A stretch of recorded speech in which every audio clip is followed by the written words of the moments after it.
mesmo modo de pensar, o mesmo amor, um só espírito e uma só atitude. Nada façam por ambição egoísta ou por vaidade, mas humildemente considerem os outros superiores a vocês mesmos. Cada um cuide não somente dos seus interesses, mas também dos interesses dos outros. Seja a atitude de vocês a mesma de Cristo Jesus, que, embora sendo Deus, não considerou que o ser igual a Deus era algo a que devia apegar-se, mas esvaziou-se a si mesmo, vindo a ser servo, tornando-se semelhante aos homens. E sendo encontrado em forma humana, humilhou-se a si mesmo e foi obediente até a morte, e morte de cruz. Por isso, Deus o exaltou à mais alta posição e lhe deu o nome que está acima de todo nome, para que o nome de Jesus se dobre todo o joelho, para que ao nome de Jesus se dobre todo o joelho, nos céus, na terra e debaixo da terra, e toda língua confesse que Jesus Cristo é Senhor, para a glória de Deus Pai. Nossa amada irmã Soraya acabou de ler pra gente, né? Filipenses capítulo 2, do versículo 1 a 11. Eu vou tecer aqui alguns comentários e vou abrir para quem quiser também comentar. Quem está escrevendo essa epístola ou carta para a igreja que se reunia na cidade de Filipos era o apóstolo Paulo. E ele coloca para nós, né, que toda motivação no nosso coração, ou se exortamos, uma exortação de amor, aqui já fica um princípio, exortação nunca é exortação para expor, para denegrir ou para rebaixar alguém ou causar vergonha a alguém. A exortação, a motivação sempre é chamar a pessoa para perto da vontade de Deus, porque quer vê-la na presença do Senhor. Então é exortação de amor. Se temos comunhão no Espírito, se temos profunda afeição e compaixão uns pelos outros, né? E o apóstolo Paulo, se vocês têm isso tudo, completem a minha alegria. Que alegria que o apóstolo Paulo está querendo? Ele poderia falar, como infelizmente nós vemos em algumas falsas lideranças, né? Completem a minha alegria, deem bom dízimos, boas ofertas, ofertem para a obra do templo e assim vai. Ele fala, não, completem a minha alegria. Como é que vocês vão completar a minha alegria como liderança? Tenham o mesmo modo de pensar. Tenham o mesmo amor uns pelos outros. Vivam num só Espírito, que é o Espírito Santo de Deus dentro de vocês. E uma só atitude, né, de uns para com os outros. Se vocês agirem assim, eu vou ficar alegre. Sabe o que significa? A verdadeira liderança se alegra quando vê a igreja andando segundo o coração de Deus. A alegria de uma liderança não é um templo físico novo, um novo chão, um novo teto, uma nova cortina, um novo púlpito. Eu já vi lideranças que caem porque o templo ficou lindo. A verdadeira alegria de uma liderança é quando vem a igreja vivendo com amor, com caráter, segundo o coração do Senhor Jesus. E aí ele começa a falar, olha, quer completar mais ainda a minha alegria? Não faça nada por uma ambição egoísta, nem por vaidade, mas sejam humildes. E como vocês vão ser humildes? Considere os outros superiores a si mesmo. E se considerar o outro superior não é dar oportunidade. Agora eu quero dar oportunidade à irmã porque eu estou dando honra à irmã. Honrar não é dar oportunidade. Honrar é ver Jesus na vida do outro, é chorar com o outro, é se alegrar com o outro. É suprir a necessidade um do outro. É entender a dor do outro e se alegrar quando o outro está alegre sem invejar. Isso é considerar o outro superior a si mesmo. Ele é superior a mim mesmo porque eu não quero só para mim, eu quero para ele. Eu quero que ele se alegre. Se eu estou triste, eu não vou invejar a alegria do outro. Meu momento de alegria vai chegar. Né? E fala assim, cada um cuide não somente dos seus interesses, mas também, aqui não é cuide só, mas a gente acha que é parar de viver para si para viver para os outros. É cuidar não somente dos seus, você precisa cuidar dos seus, mas também cuidar dos interesses dos outros. Mas infelizmente o que eu tenho visto é um sistema religioso onde tem ensinado cada um viver pelos seus próprios interesses e é aquele velho ditado, cada um por si, Deus por todos. Quando na realidade a igreja é um corpo vivo, um organismo. Como eu posso achar que a dor da minha mão não é a dor do meu braço? Não é a dor do meu cotovelo? Se o meu dedo dói, todo o meu corpo dói. O meu dedo está doendo. Então isso alegrava o coração do apóstolo Paulo. E aí ele faz um paralelo com Jesus, né? Vamos olhar para Jesus para aprender isso? Ele era Deus. Lá em Gênesis, Deus falou, façamos o homem a nossa imagem e semelhança. Com quem Deus está falando? Com Jesus e com o Espírito Santo. Então Jesus era Deus. Mas ele abriu mão dessa posição, se esvaziou, abriu mão da glória e veio como homem. No ventre de Maria,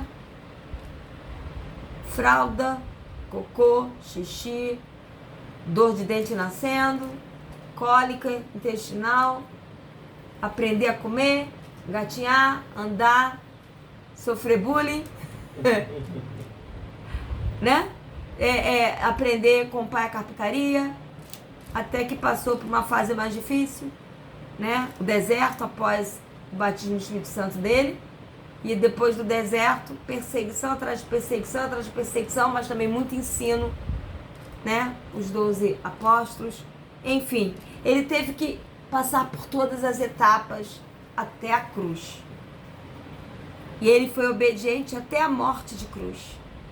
E por isso, Deus o exaltou e colocou ele na mais alta posição, assentado à direita dele, para que todos se dobrem diante dele, nos céus, na terra e até debaixo da terra, e todos confessem que ele é o Senhor. Ele não chegou na alta posição sem antes aprender o que é humildade. A questão é que a pessoa nasce de novo hoje e amanhã já quer estar lá na frente pregando. E não passou pela estrada da humildade. A questão é que teologia não forma pregadores. Seminário teológico não forma pregadores, forma profissionais da palavra. Pregadores da palavra têm que passar pela moenda, tem que passar pelo deserto. Jesus só começou o ministério depois de 40 dias e 40 noites no deserto. Não dá para pular a etapa no deserto, não dá para pular as lutas, não dá para pular a moenda, porque senão você não aprende a ser servo e a ser humilde. E não existe pregador sem humildade. Então, é isso que eu aprendo aqui. Vocês querem comentar algo? José Arthur, pastor José Arthur? Não, só a tradução da Nova Versão Transformadora está um pouco diferente, mas achei até legal também. Versículo 3 diz assim: não sejam egoístas, nem tentem impressionar ninguém. Sejam humildes e considerem os outros mais importantes que vocês. Muito Achei bom. legal essa parte aqui, nem tentem impressionar ninguém. Sim. Soraya, minha amada. Não tenho nada a acrescentar, não. Você falou muito bem até agora, isso aí mesmo. Lucas. Então, por falar em Lucas, Lucas então vai ler agora. E depois que o Lucas ler, eu vou pedir a Soraya para comentar. E depois eu comento. Filipenses capítulo 2, versículo 12 ao 18.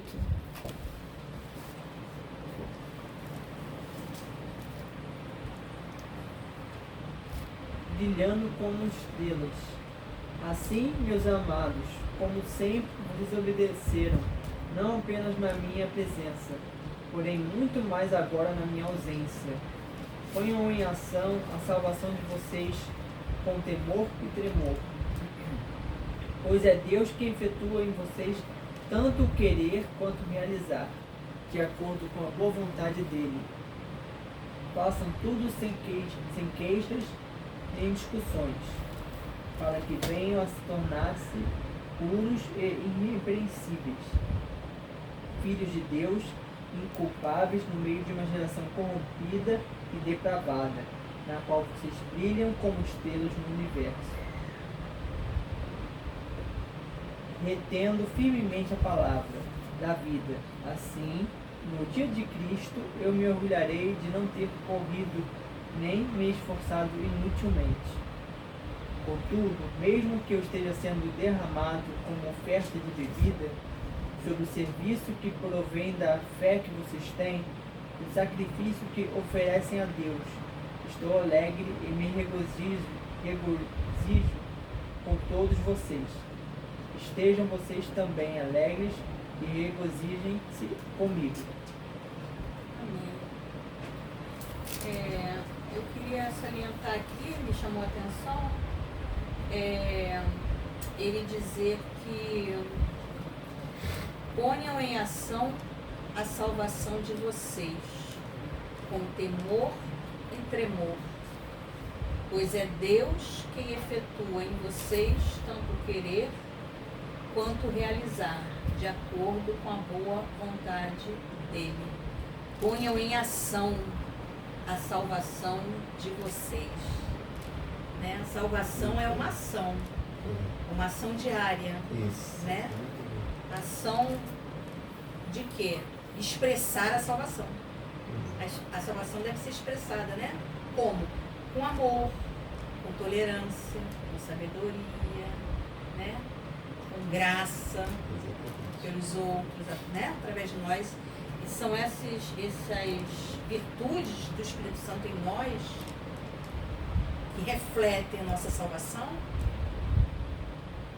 que vão alcançar as outras vidas, que vão expressar Deus em nós, que vão expressar a nossa salvação para os outros, né? E que os outros vão ver.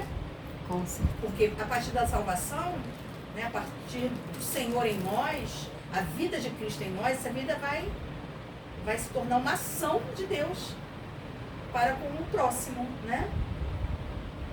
E com todas as virtudes do Espírito, né? O amor, a graça, a comunhão, a longanimidade, o amor, né?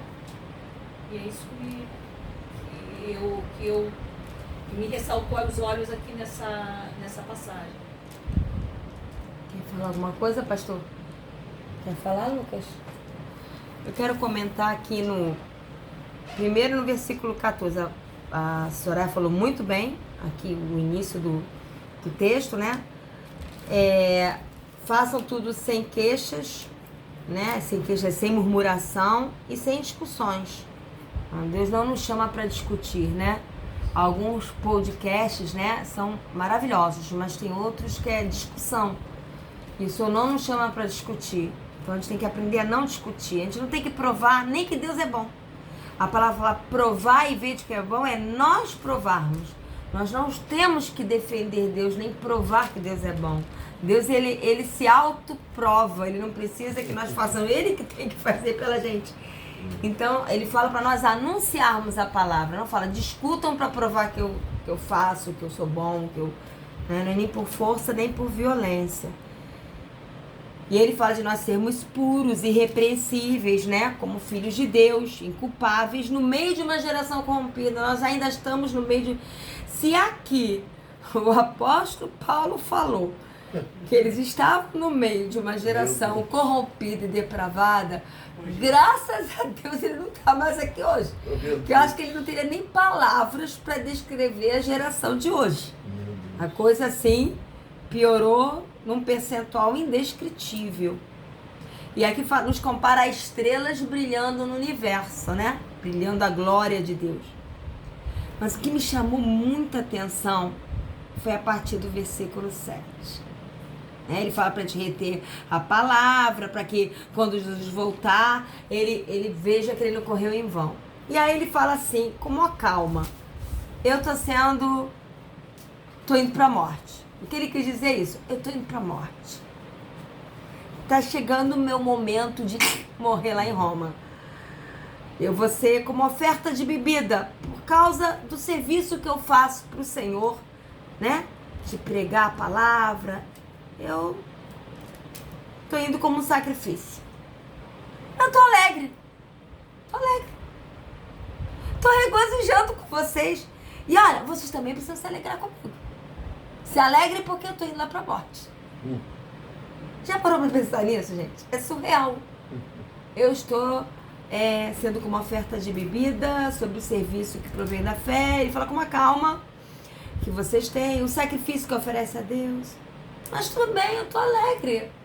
Isso não me entristece, não é uma honra morrer por amor a Cristo. Em outras palavras, está dizendo, é uma alegria poder morrer por amor a Cristo. Se alegrem também, porque se Deus, quando chegou a hora de eu morrer, significa que eu completei a minha carreira. Gente, eu quero chegar nessa tranquilidade. Quer dizer, eu tô já chegando um pouquinho lá. Vou morrer, e daí? Eu não vou morrer mesmo. Eu vou morrer e não vou morrer, entendeu? Entende essa loucura? Eu vou morrer, mas não vou morrer. Eu não vou morrer de morte morrida. Eu vou morrer pelos olhos dos homens, mas de morte morrida não, porque eu só vou para outro lugar. É simples assim. Então, como vai? Eu vou morrer. Para onde você vai?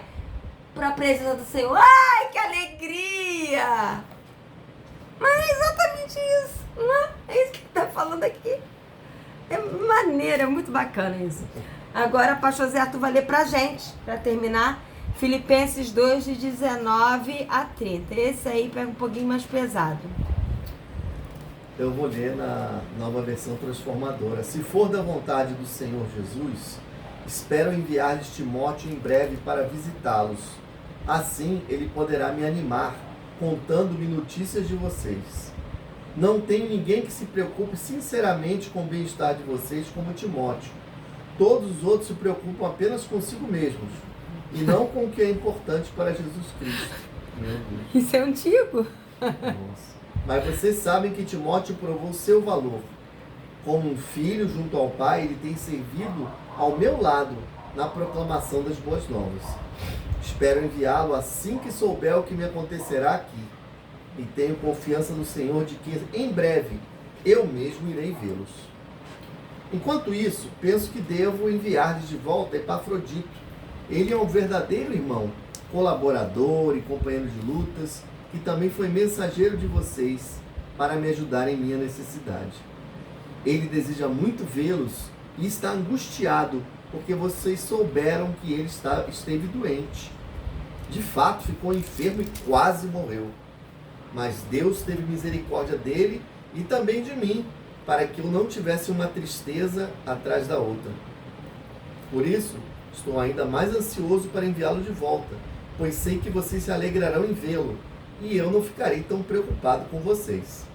Recebam-no com grande alegria do Senhor, e deem-lhe a honra que ele merece, pois arriscou a vida pela obra de Cristo e esteve a ponto de morrer enquanto fazia por mim o que vocês mesmos não podiam fazer. Esse texto é uma desconstrução da religiosidade.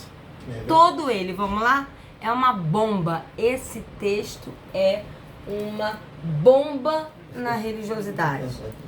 Primeiro, vamos lá. Aqui esse texto é pesado. Primeiro, o apóstolo fala que eu vou enviar Timóteo brevemente para que eu também me sinta animado quando receber a notícia de vocês. Se ele estava falando que ele ia se sentir mais animado em receber notícias, significa que ele estava passando por um momento de desânimo. Como? Mas cristão passa por desânimo? Passa.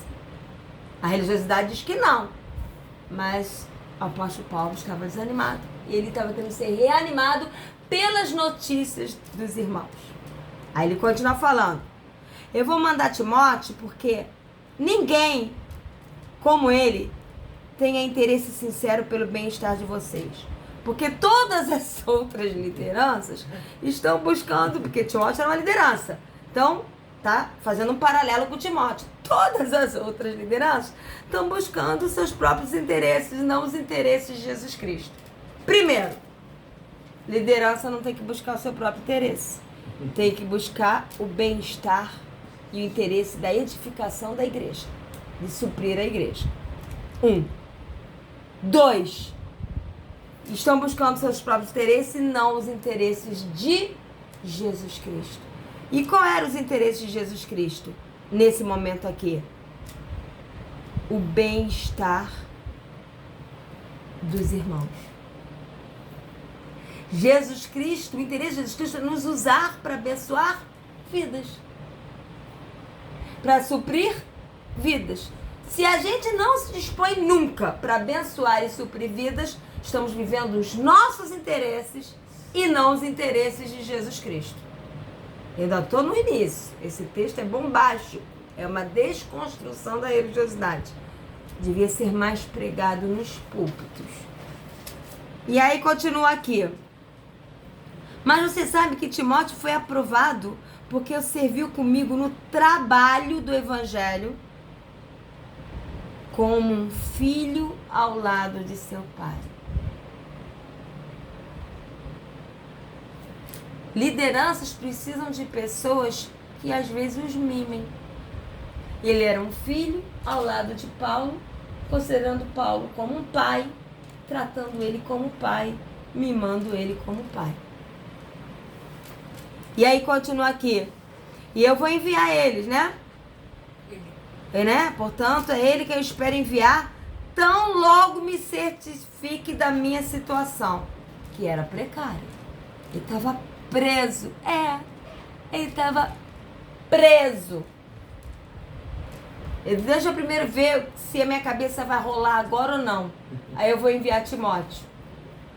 Se a minha cabeça não for rolar agora, dá tempo de enviar ele e depois ele voltar. Se for rolar agora, deixa ele aqui comigo, porque ele é como um filho para mim. A gente tem que entender o que está escrito.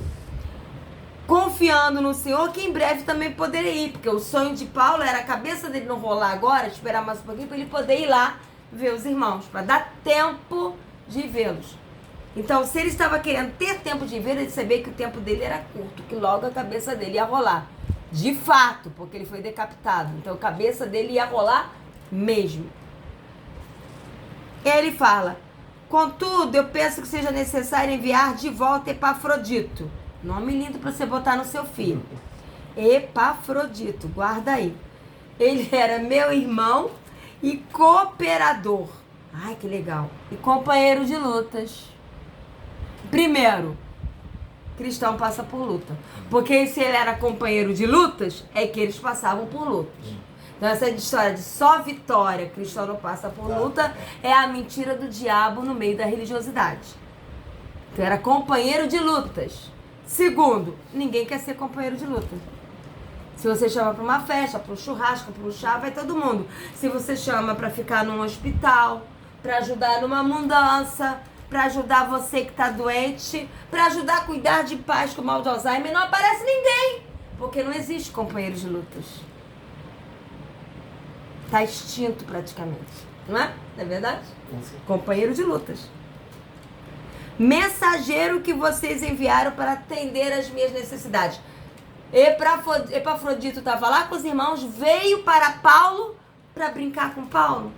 Veio atender necessidade. Se veio atender necessidade, que o apóstolo Paulo tinha o quê? Necessidade. O apóstolo Paulo ficou desanimado. Precisava ser animado. O apóstolo Paulo estava precisando ver qual seria a situação dele. E ele estava passando por necessidade. Ei, acorda. A religiosidade está mentindo. A Bíblia fala a verdade.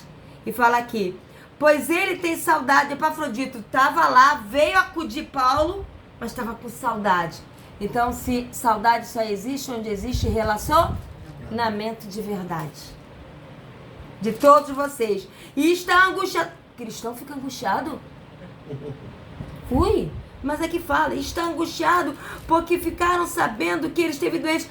Cristão fica doente, que legal!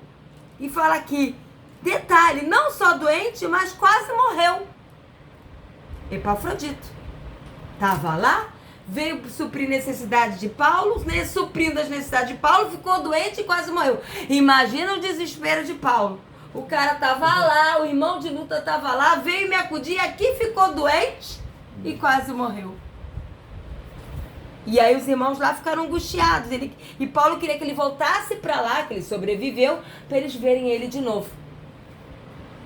Você tem que entender o contexto da história. E aí fala, mas Deus teve misericórdia de Epafrodito, né? E não somente dele, mas também de mim. Para que não tivesse o quê? Alegria sobre alegria? Apóstolo Paulo tinha várias tristezas. Nossa, então ele era um fracasso.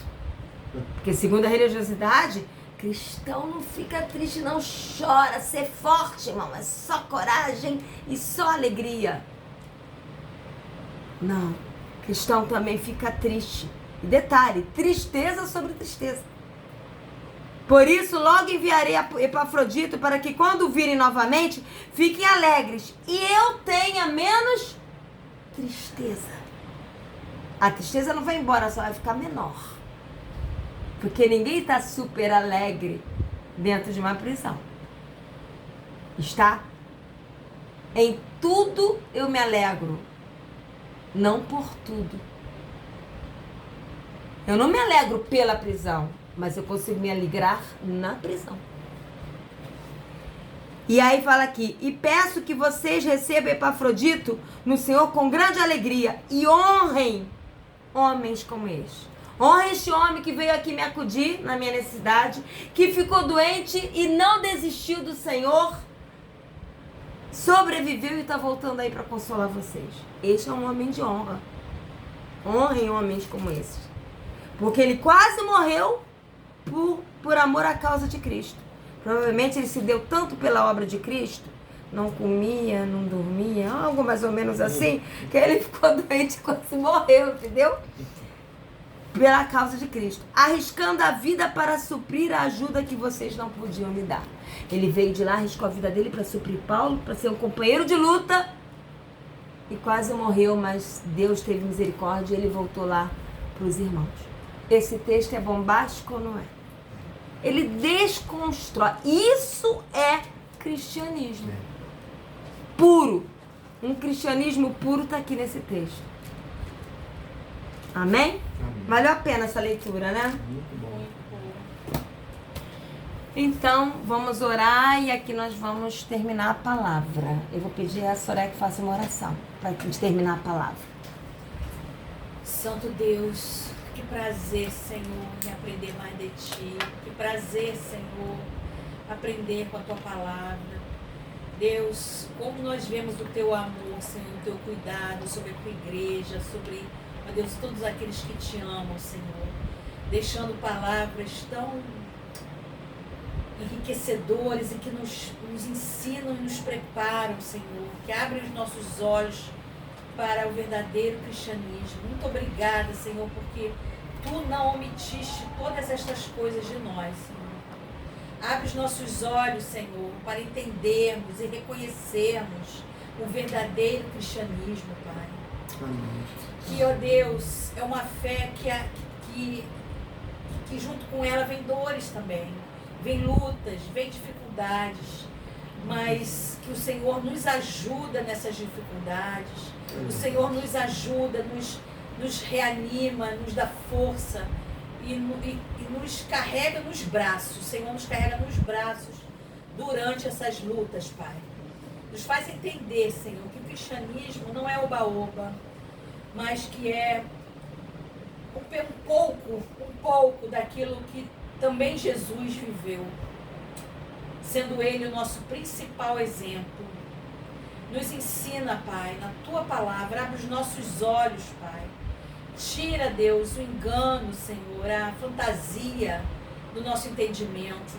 Nos faz entender a realidade, Pai, da Tua palavra. Nos faz entender, Deus, todo o espírito que está contido na Tua palavra, que não é letra, Senhor, mas é viva.